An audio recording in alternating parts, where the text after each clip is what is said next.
প্রাথমিকের সহকারী শিক্ষক নিয়োগ পরীক্ষা নিয়ে প্রাথমিক শিক্ষা অধিদপ্তরের সর্বশেষ বিজ্ঞপ্তি ঘিরে স্বস্তি ফিরেছে লাখো চাকরিপ্রার্থীর মনে। প্রশ্নপত্র ফাঁসের অভিযোগে প্রাথমিক শিক্ষা অধিদপ্তরের আওতাধীন হিসাব সহকারী পদের নিয়োগ পরীক্ষা হঠাৎ স্থগিত হয়ে যাওয়ার ঘটনায় যখন পরীক্ষার্থী ও অভিভাবকদের মধ্যে চরম উদ্বেগ তৈরি হয়, ঠিক তখনই সামাজিক যোগাযোগ মাধ্যমে ছড়িয়ে পড়ে আরেকটি গুঞ্জন। আগামী শুক্রবার অনুষ্ঠিতব্য সরকারি প্রাথমিক বিদ্যালয়ের সহকারী শিক্ষক নিয়োগ ২০২৫ পরীক্ষাও স্থগিত হতে পারে। এই গুঞ্জনে আতঙ্ক আরও বেড়ে যায়, কারণ দীর্ঘ প্রস্তুতি, আর্থিক ব্যয় ও মানসিক চাপের মধ্য দিয়ে থাকা প্রার্থীদের কাছে এই পরীক্ষা শুধু একটি পরীক্ষা নয়, এটি তাদের ভবিষ্যতের সঙ্গে সরাসরি জড়িত।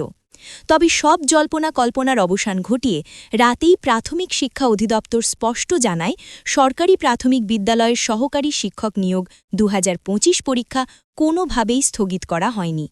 নির্ধারিত সময় অনুযায়ী আগামী শুক্রবার ২ জানুয়ারি সকাল ১০টা থেকে বেলা ১১টা পর্যন্ত এই লিখিত পরীক্ষা অনুষ্ঠিত হবে।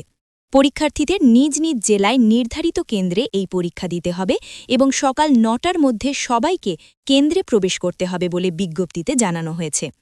অধিদপ্তরের বিজ্ঞপ্তিতে আরও বলা হয়, পরীক্ষার্থীদের আবেদনে উল্লেখ করা মোবাইল নম্বরে যথাসময়ে 01552146056 নম্বরটিকে প্রবেশপত্র ডাউনলোড সংক্রান্ত SMS পাঠানো হবে। প্রার্থীরা আগামীকাল শনিবার ২৭ ডিসেম্বর সকাল ১০টা থেকে admit.dpe.gov.bd ওয়েবসাইটে গিয়ে ইউজার নেম ও পাসওয়ার্ড ব্যবহার করে অথবা SSCর রোল নম্বর, বোর্ড এবং পাশের সন দিয়ে লগইন করে প্রবেশপত্র ডাউনলোড করতে পারবেন। ডাউনলোডকৃত প্রবেশপত্রের রঙিন প্রিন্ট কপি পরীক্ষায় অংশগ্রহণের জন্য বাধ্যতামূলক। পরীক্ষার দিন প্রত্যেক পরীক্ষার থেকে নিজের জাতীয় পরিচয়পত্রের মূল কপি বা স্মার্ট কার্ড সঙ্গে আনতে হবে। OMR শিট পূরণের নির্দেশনা এবং পরীক্ষা সংক্রান্ত অন্যান্য গুরুত্বপূর্ণ তথ্য প্রবেশপত্রেই উল্লেখ থাকবে।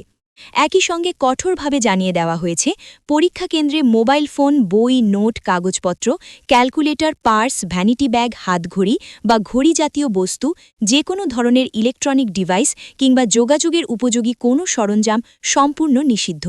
কেউ এসব দ্রব্য সঙ্গে নিয়ে কেন্দ্রে প্রবেশ করলে তাৎক্ষণিকভাবে তাকে বহিষ্কার করা হবে এবং তার বিরুদ্ধে আইনানুগ ব্যবস্থা গ্রহণ করা হবে। বিজ্ঞপ্তিতে পরীক্ষার্থীদের অসাধু চক্রের যে কোনো ধরনের প্রতারণা থেকে সতর্ক থাকারও পরামর্শ দেওয়া হয়েছে। প্রশ্নপত্র ফাঁস বা ভুয়া তথ্য ছড়িয়ে বিভ্রান্ত করার চেষ্টা করলে তাতে কান না দিয়ে শুধুমাত্র প্রাথমিক শিক্ষা অধিদপ্তরের অফিসিয়াল বিজ্ঞপ্তির ওপর আস্থা রাখার আহ্বান জানানো হয়েছে।